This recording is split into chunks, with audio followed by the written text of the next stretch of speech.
much. It's great to be with you. And Dr. Floyd has been a wonderful supporter of all kids and really a help to me as one who serves on our Superintendent Advisory Council. And so thank you. Thank you very much. I just want to tell you a little story. So I was again, mom. I had been teaching in work that is being used in 49 countries. And so it's work with individual families that is used in these 49 countries for the last 16 years. And so I wanted to plug into my school, and my kids all went to Jenks Public Schools. And I didn't really have the ability to be in some of their classrooms when I was having little kids, and then later in business. I just wasn't able to do some of the things that others were able to do. And so someone invited me to a Parent Legislative Action Committee, PLAC, in Tulsa. And I went, and this would have been 2011. And I got to be with superintendents from all over the Tulsa area, with legislators who attended, and a whole host of different stakeholders that were parents or teachers or even assistant superintendents and principals. And they would come and we would meet once a month. And in doing that, we began to learn about what was happening at the Capitol that would affect our kids in our schools. And we would sit in an area kind of like this and be able to talk with those that were casting votes on our behalf and representing us, and just talk about some of the real world impact of why something was important or why we couldn't support some other initiative. And we developed these relationships that I think really made an impact on supporting students, but also education reform. I don't think reform is a bad word. Some people think it is. But we should always be part of a continuous improvement model. And so when I think about education, man, our kids have different challenges. Some things are lingering needs, generation after generation. But our kids today have very unique and different needs than when I started teaching over 30 years ago. And that is something that we want to be able to reflect in evidence-based strategies and make sure that when we use taxpayer dollars, that it makes sense and it's going to work to lift outcomes for kids. So I wasn't afraid of that word, but what I would see is a lot of people that wanted to be engaged, but were reacting to something that was happening in other states, that was being dropped into Oklahoma, and it didn't necessarily fit. So my observation was that through PLACs, we were more informed, and it also helped people seem just like us that represented us at the Capitol. And we shared numbers, we got to know people, and it helped me be willing to do something, which was to serve on the State Board of Education and think I could. And then later, through about 1.5 years of that service, I did end up running for office for statewide. And I mean, seems kind of crazy to just go, guess I'm gonna do this, you know? But it was through little steps of how can I be engaged? And how can I learn and then be a part of solutions? And there are challenges, and Oklahoma has them. And I would love the chance to answer some questions about that, but share with you some facts that we have to be able to embrace if we're going to meet kids where they are and be able to take them where they can be and where they deserve to be. And that's with a high quality, competitive, well-rounded education, one that equips our kids to be able to be successful in life, ready for a career, ready for high skill, high industry certification, ready for college if that's what they choose, ready for the military. And right now, only half of our kids are choosing to go forward beyond high school. So that's kind of the big issue we have right now, is how do we prepare our kids? Well, it's through the new school report card, and it's so different than the past, because what we believe is important is to measure growth. A lot of our kids are not starting at the starting line on the first day of school. And we need to be able to show the progress that is happening. And remember, we set that success mark, or what we call proficient, at a nationally comparable level, which is really high. And so when we have kids that aren't quite there yet, it doesn't mean there hasn't been growth happening up to that point, but we have to keep a high bar, but measure that growth that's happening year over year over year. And that is something that we've been able to incorporate in our new school report card. You can go to Ookla Schools to see that. It's called oklaschools.com. And then the coolest thing, I was just writing a little newsletter. It'll go out tomorrow morning to teachers. We have about 65,000 on the mailing list, which is so exciting. And we can see their opening rate, and we're reaching at least half of them in the first delivery. And what we are seeing in that I'll share with them, is that for the first time ever, the test that kids are gonna take in April, they'll have the results back in May for families and schools. And that's never happened in our state's history. That's amazing. And it's gonna be available online, and parents can go to the tab on the school report card, and it'll say your student, and they click it, and they just enter their child's 10-digit code, and there's all their years of assessments and the new assessments, and it also will tell them how to support them over the summer and in the next year. So it's really exciting to kind of see this energy and momentum, and it's all built around how are we going to reach these 6 big goals of our 8-year plan called Oklahoma Edge, because we're gonna get there by being a part of being on the leading edge of evidence-based instruction, technology, and training for our teachers. And we can give our kids a competitive edge.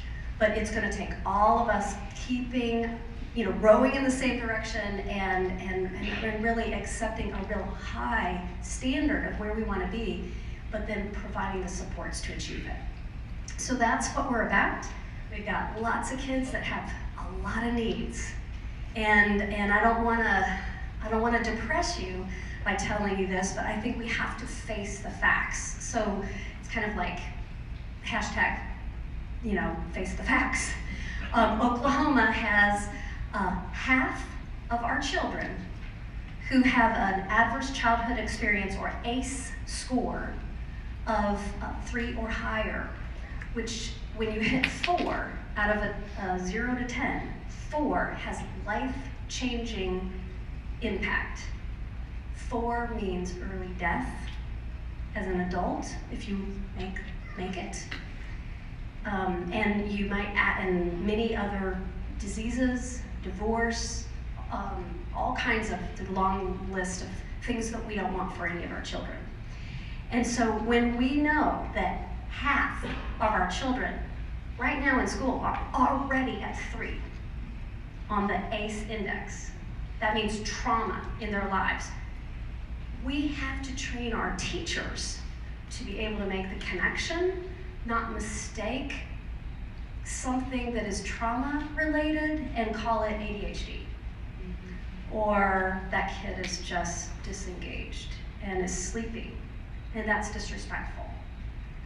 We need to look at why, not just what's wrong with that kid, but what happened to that child. And so this is the kind of thing that is part of, if we are going to see outcomes rise for Oklahoma kids in our state, and I believe we can be a top 10 state, we have to face the facts and meet our kids where they are today. And you'll see in here, there are other things that we have to deal with, but we can, and the first step is understanding where our kids are and what they need. So I thank you so much for letting me be a part of this. I'm so excited for what you all are going to achieve and the relationships that you're going to strengthen with those who represent you at the Capitol.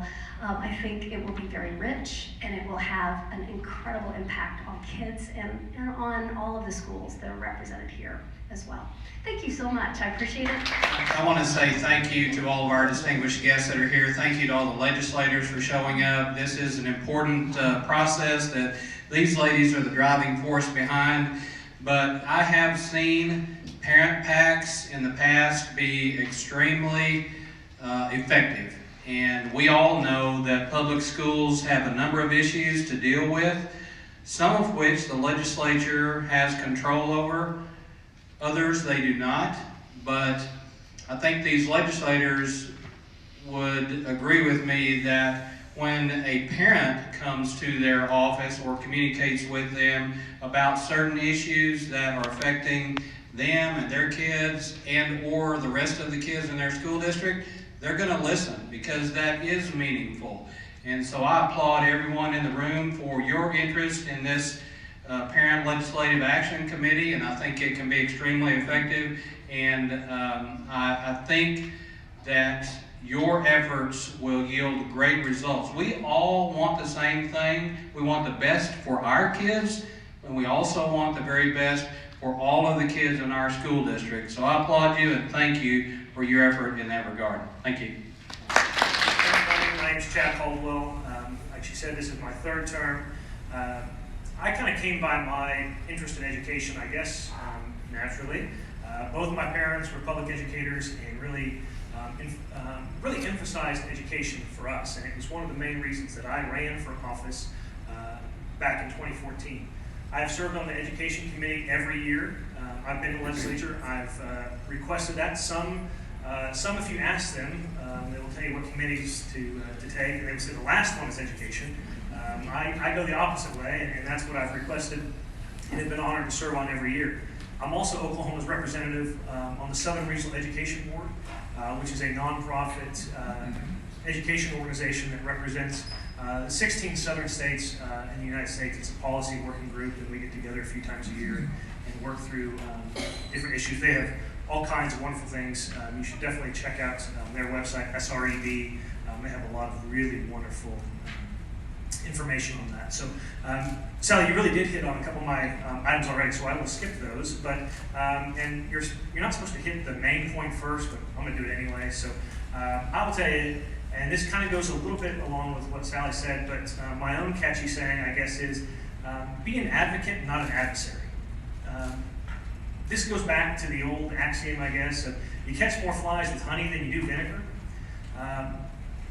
Each of us here today are different people, different backgrounds, but we're all still people with families and all those things. And like each of you, we are much more interested in talking with people, not that necessarily agree with us, but that will listen and engage in a conversation with us, as opposed to do some of the other things that maybe you sometimes see on TV. And I will tell you, if you're an advocate and you want to have a conversation and exchange some ideas, those are easy to listen to, and you want to engage in that conversation. You want to share those ideas. But if someone's an adversary, look, to me, an advocate is someone who, the goal is really to influence, right? You're trying to influence our decision and our votes. That's really the ultimate goal. Well, it's easy, if someone's your adversary, they're probably not going to be very likely to influence you from that perspective. So I would just encourage you all to be an advocate. And I will say this goes for, these are my tips. Each one of them would probably give you their own separate tips. But it goes for whether you're talking to one of us about education, or healthcare, or transportation, or whatever the issue is. So it's not necessarily specific to this or that group. Beyond that, I would say, find out from the person you want to talk to, how do they like to communicate? Each of us probably pick a different way. In fact, Denise and I were just talking about this a little bit earlier. I like phone calls. I like that conversation. I like that back and forth. There's no misinterpretation. You have a very clear understanding of what I'm saying, and if you don't, then you ask a question, and there's clarification, and the inverse is true. If I'm not understanding what you're saying, I can get that clarification right away. Social media and Facebook, for me, I don't find that to be a very effective way to have a serious policy discussion. Now, others, maybe not, I don't know if them or not, but others in the House or the Senate, they love social media. That's how they communicate. you got to find out how they prefer to communicate. And again, that will enable you to be a more effective influencer. Not only how they communicate, but what language do they communicate in? And what I mean by that is not English, French, or German, but so I'm a data guy. I'm a numbers guy, and I like to do my research, and that's probably why they put me on the SREB board, because it's a lot of data, and it's a lot of information, and it's sometimes information overload, but that's the world I live in, and that's how I like to communicate. Someone else, they may like something else, so find out how they like to communicate and in what language. So we have to figure out a way to work together. And so I welcome the conversations. I welcome the exchange of ideas. Come talk to me. Come talk to each of us. We want to know what you think. We hope that we can maybe answer some questions as well, learn from you. Hopefully maybe you can learn from us as well, and we can figure out a way to work together. Thanks so much. Like Sally said, I'm Representative John Pfeiffer. I represent House District 38, which is just a little bitty district. It covers parts of 5 counties: Logan, Noble, Garfield, Grant, and Kay counties. But they kind of wanted me to just talk about the process a little bit to give everybody a little better understanding. So at the end of December, before session starts, everybody has to file their bills. There's a bill filing deadline towards the last week of December, and you have to file basically kind of preliminary ideas. I want to file 3 bills on education and so on. So you kind of file those, and they go through. Then we have, in January, we have a substantive language deadline, which is where you have to basically flesh those ideas out a little more. And that deadline is mainly to help our staff, because there's 101 of us and only a handful of attorneys that we don't pay very much and keep chained up in the basement to actually write the laws. And so to make it easier on them, and so we're not just constantly springing things on them on the last minute, we have a substantive language deadline. And then right before session, we have the final bill filing deadline, where you're supposed to take an idea. It's most of the time still not 100% fleshed out. There's lots of I's to dot and T's to cross and things of that nature, but a general idea. Okay, I want to fix education. I want to fix this in education, and then we can continue to move forward. On the House side, because there is 101 of us, each of us only has the ability to file 8 bills a year, which for those of us doing the math at home is still 808 bills that we have to sort through. The Senate has the ability to file an unlimited number of bills, which has to be even worse for them. 800 and some is enough to sort through. I can't even imagine what it's like on the Senate side. And then you have the random things that don't count, and you have some of them that don't matter. And basically, after these bills get filed, what the floor leader team does is we come through and we assign these bills to different committees. Education bills go to the Education Committee, Ag bills go to the Ag Committee, and so on and so forth. So when we get into session, we hear the State of the State address. We spend a few hours getting along and everybody catching up what you do over the interim, and then we get to work pretty much right away. And for the first 4 weeks of session, we have committee works, where the bills just make their way through the different committees. The individual committees talk about them, they vote on them, things like that, and then after 4 weeks, if they don't make it out of committee, they're dead until next year. And so one of the things that because unlike Congress, who is in year-round and they're able to bring bills to the floor whenever they're ready and whenever they've got all the stuff worked out, we have artificial deadlines because we're only there for 4 months and we have to keep things moving through the process. One of the things that we do from time to time is we do, and you'll hear this a lot in legislative speak, is we'll strike the title. And I'm sure lots of people have heard that, and not everybody understands what it means. A lot of our members are still trying to figure out what it means. It basically, for the bill to become a law, it has to have a title, it has to have an enacting clause, and it has to have an enacting date. Those are the 3 things that it has to have to become a law. So by striking the title, what we're doing is we're sending a message out to everybody that this bill's not where it needs to be. We're still working on it. We can pass it with no title on it. They can send it over to the Senate. The Senate can take it up, but in the House, we're gonna have a chance to vote on it again, at least one more time, because we have to put the title back on before we send it to the governor, because of our constitutional requirements that the House and the Senate have to vote on the same language. So a lot of times, and especially with bigger ideas, it's stuff that requires a lot of input from a lot of different groups, because we don't have an agreement reached yet, but we have 4 weeks of committee work, and then 2 weeks after that to do nothing but floor work, to hear stuff off the House floor before we have to send it over to the Senate, and we repeat the process with the Senate bills, and the Senate does the same thing with the House bills. To keep it moving and to keep the conversation alive, we'll strike the title. And sometimes those changes are really small, whether it's amounts on fees or dates or things like that. Sometimes there's serious, significant changes because somebody has an idea and just finds out a better way to do things, or sometimes there's just general misunderstanding about a bill, and you bring the groups together and say, no, this is what it actually does, and here's the language, and everybody calms down and gets on the same page and says, okay, that's not as bad as I thought it was, and we go on. One of the things that Chad kind of to follow up on what Chad touched on a little bit, as we continue to work through the process, we love to hear from constituents. It makes my job infinitely easier when I know where the people I represent stand on an issue.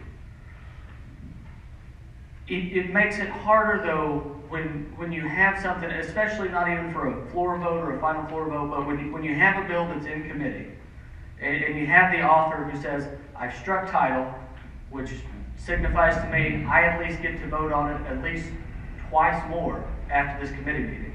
And they said, I have this idea, I'm not sure how to make it work yet. We're going to keep working on it, and we're going to bring all the active groups in and try to come up with a solution, but it's not there yet. And then you get lots of emails from people back home who don't understand that we struck title and things like that, and they say, and it's part of just society anymore. We tend to draw a lot more lines in the sand than we used to, and it's, if you vote for this bill, we're never going to vote for you again, and we're going to be mad at you for the rest of your life. And you laugh, I get a lot of those emails. And I know the rest of us do too. And it's hard, especially because we're in a relationship business. We're in a business to pass laws and for my bills to pass that benefit my district in rural Oklahoma. I have to work with a lot more urban members because it's going to get especially bad after the 2020 census. There's now going to, after we redistrict in 2020, there's going to be more representatives from the Oklahoma and Tulsa metro areas than there are for the rest of the state put together. It's going to be the first time that's ever happened in Oklahoma history, which again makes me, where my biggest town's Blackwell, and I live in Orlando, pretty scared. So I have to build relationships to work with those guys so I can get what I need and present my point of view for the rest of them. And it makes it hard sometimes, especially when a member comes and they said, we have this idea, we know you don't like it right now, but we're going to strike title, we're going to keep working on you with it. Or, sorry, get to talking, I can't keep words all that over sometimes. We're going to keep working with you on it. And yet I'm getting just tons of emails from my constituents back home going, well, it's a horrible idea, and we're watching you, and stuff like that. And if you vote against, and if you vote for this in committee, then you're dead to me, basically. And it makes it hard to do our jobs because we know we're going to vote on it 2 or 3 times, and we see that in the House and Senate. Listen, we'll help you get it out of committee so it doesn't have to die for a year, and if you can figure out a way to fix it, then we'll talk about it again. But as it stands now, if it comes to the floor, the final vote, or one of the 2 final votes, then I'm a no. And the author appreciates that because, in turn, when I have a bill that I need help on and haven't got all the things figured out that sometimes helps benefit rural Oklahoma a lot more than it helps benefit urban Oklahoma, they give me the same benefit of the doubt. And I think we've seen that point in case, it was a House bill, it truly was a bad idea. It was House Bill 2621 this year. My friend, the actual floor leader, John Eccles, ran this bill, and he struck title, and he said, it's an idea, it's not perfect, we're working on it. And I made a lot of people mad because I said, all right, I will give you a yes vote in committee because you struck title, and you're going to continue to work on it. And he brought in COSA, he brought in OSSBA, he brought in the people from the pastors, I forget the name of it, Pastor for Oklahoma Education. I mean, he met with all of them trying to figure out a way to do it. But if we'd have killed it in committee, he wouldn't have been able to figure out a way. And turns out, he couldn't figure out a way to make them happy and make it all work. So then, we never heard it on the floor. But because of our deadline systems and the way we have things, to keep it alive, sometimes we have to let it get out of committee so we can continue to have these conversations. And so I encourage all of you, and I know the lingo is silly and the rules are capricious and hard to understand, and especially, and if you think it's bad during the regular committee process, wait till we get to conference committee where people start putting stuff in bills and things run really fast the last couple weeks of session. But if you have questions about that stuff, reach out to us rather than just send an email that says, if you do this, we're going to hate you, and then we're going to go to the coffee shop and tell everybody how horrible of a person you are.